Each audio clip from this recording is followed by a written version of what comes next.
What's that? That was the Doppler effect. What's that? Hang on, my imaginary friends will tell you. As any object moves through the air near the object is disturbed.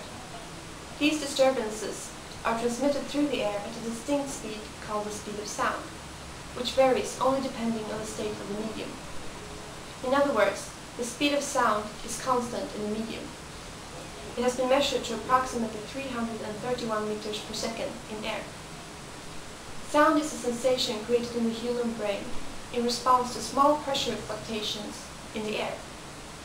The sound can be visualized as a series of waves moving through the air, and when these waves pass our ears, the sensory inputs in our inner ears detect a sound.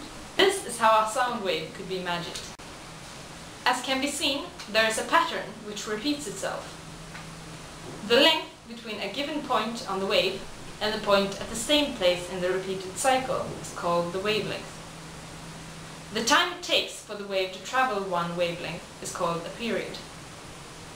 The amount of waves to pass a given point each time unit is called the frequency, which means that a longer wavelength is equivalent to a lower frequency, and vice versa. The brain associates a specific musical pitch with each frequency.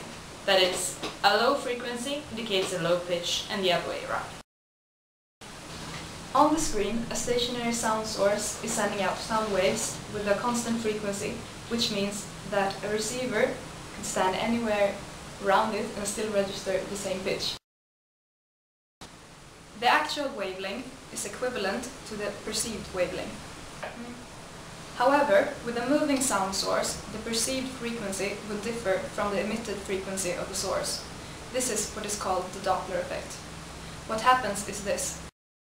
As the source moves but still transmits waves at the same frequency, the waves in front of the source are compressed, which leads to a higher perceived frequency.